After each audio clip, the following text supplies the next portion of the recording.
letter to the Pentagon, said, yeah, we think these things are worthy of some kind of investigation.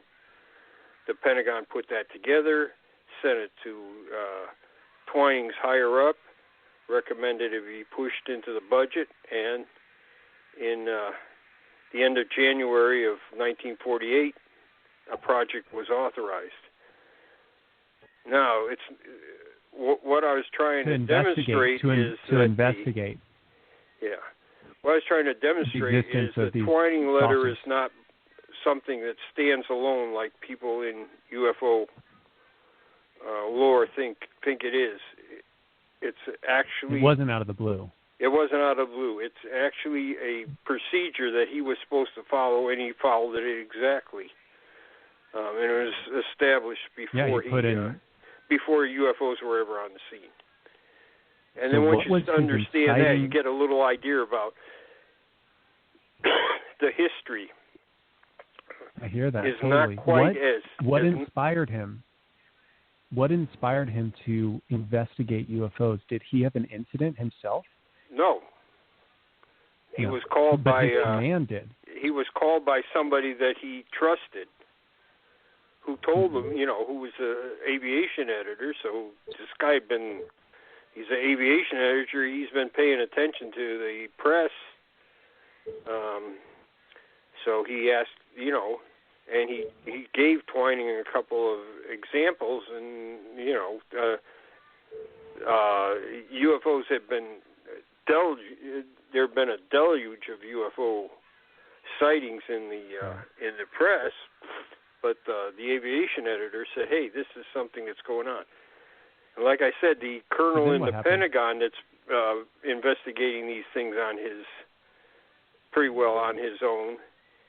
He's accumulating cases that he's investigated, and then they come together. So there's a confluence. What's been done in Washington and what's been done at AMC, and Twining's asked, "What do you think about this?" AMC is the one that's investigating aircraft, right? AMC is the one investigating aircraft. What's that? The aviation. AMC stands for aviation something. What? No, it stands for Air Materiel Command. It's a giant, sprawling. It handles all the ordering of equipment. It handles research and development. It's a huge operation. Wow. It's got bases all over the United States. Kind of like created all of the aircraft. This is what created all the aircraft during World War II. Is that correct? Yeah, well, it gets, parts, things. It tests things. It tests bombs. And one of the things that we're looking for is evidence of the Soviets having a nuclear bomb. So they sent planes aloft to see if they could find fallout. So they do a lot of things. They're doing manned flight with balloons. It's a huge organization, and it does it besides logistics, it does research and development and supply to the. It doesn't build aircraft, but when the aircraft are built, they may be tested by the AMC. It's a real huge organization. Once you have a lieutenant general in charge, it's pretty important. Right, a lieutenant general is like the top, right? That's the top rank. No, well, a general Army. would be the general would be the regular one, but he's pretty important.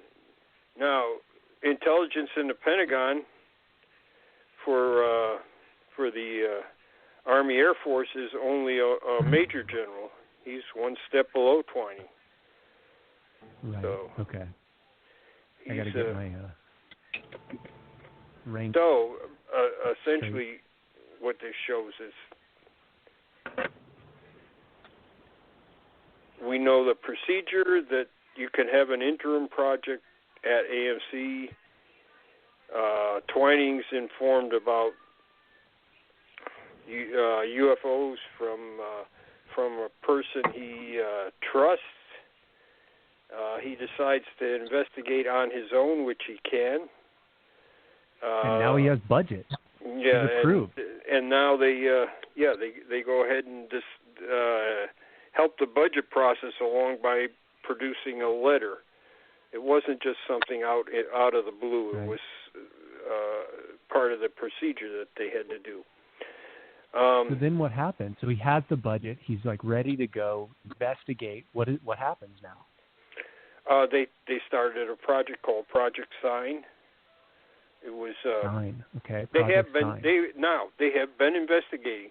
So now it becomes an official project. So they have been investigating from July of 1947 up to 31 January 1948. They have been investigating, and now they're legal. Right. Now they're approved. They're approved. It was interim before. Now it's permanent. And now they got some bucks behind it. Right. All right. And there's now if you want to flesh out the story about what everything's going on, it's quite extensive. But I just wanted to talk about that one letter that people don't understand how this all fits together. So that's why I talked about it. I think that's probably true of a lot of things, right? We think like, oh, this thing in the media that we see, it just came out of the blue. But there's like a whole backstory to all of these things. Yeah. So, and most bureaucracies, it's not something that just happens. Although, with the latest president, it seems like things just happen. Do you have? Right. It seems like things just happen, but our current president has said he's going to be the president many times in the past. I've watched him over the course of my entire life claim that he's going to become the president. He manifested that. Well, we're not going to. No politics, okay, Matthew? Sorry, no politics. No problem. No. That was metaphysical politics. That was a message about manifestation. Right. So Jan, let me ask you a question because I don't know anything, and you have a wealth of information. So the original question was what do you think was the most important? What was the most powerful piece?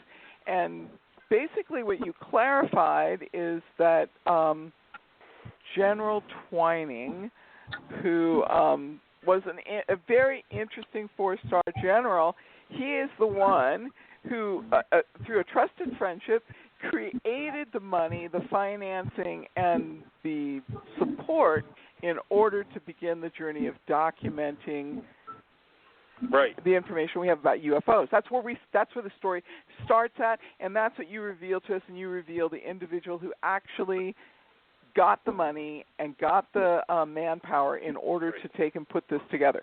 Interesting point.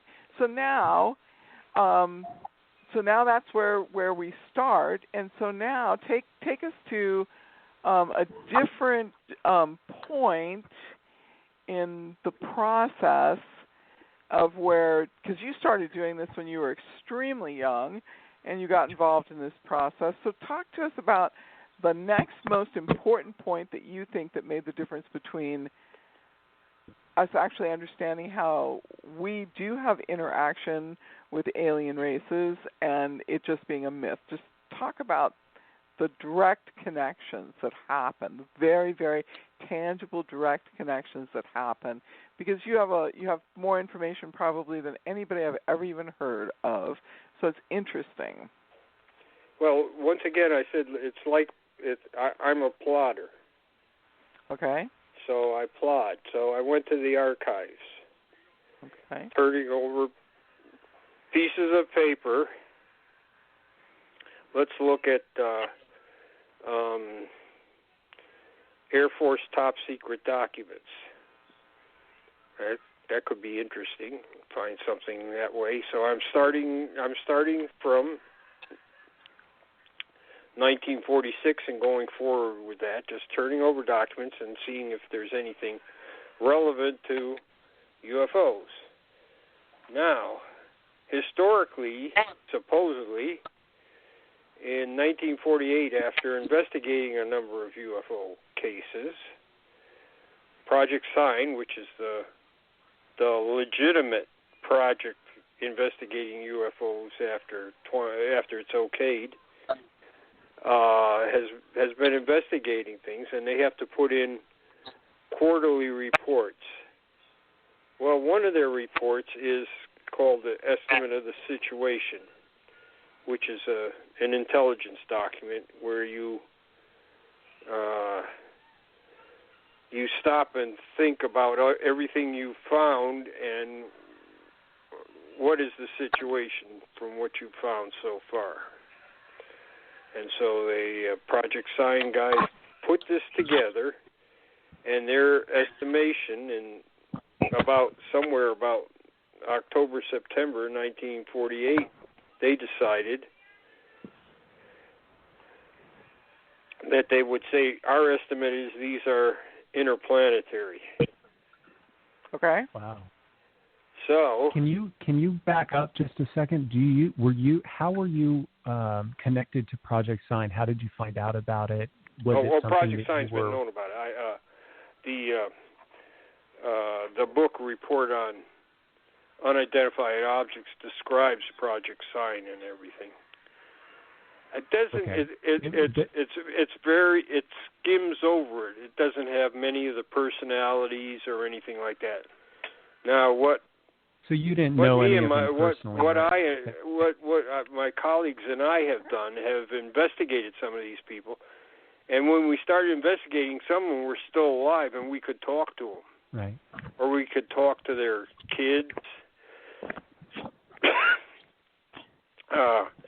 We could talk to some of their colleagues. The guy who is like the historian of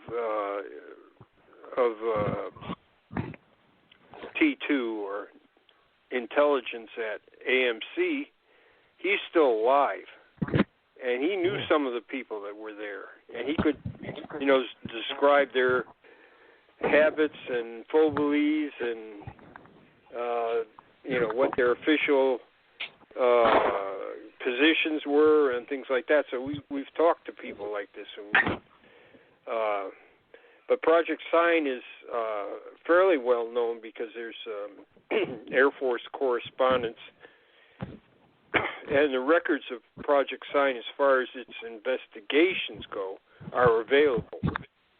So these are documents that you've gotten that we could read or that you've read and done research they've already on. known. So that's a good connection. So they're already known. But what I'm talking about now is finding more documents, and that's why I say I'm a plotter, because I just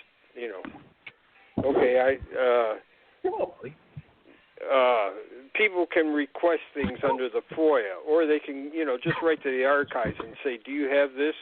Maybe it's unclassified, and they'll send it out. Okay. But if they're asked, but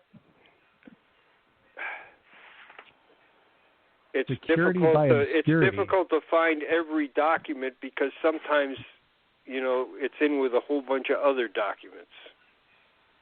One thing, it's like panning for gold. You're looking for a nugget. Needle in a haystack. So that's why I say my method is turning over one page after another. Okay. So this document that says they're interplanetary, we don't have it. The Air Force denies it, but they denied the Twining letter too for 10 years. I was able to find copies of the Twining letter in 4 different places. 4 different places. So it was no problem for them to find it and say we have it. They just denied that it ever existed until 1966. So for almost a decade. Yeah. So Jan, So here's the next piece that you've covered is that even if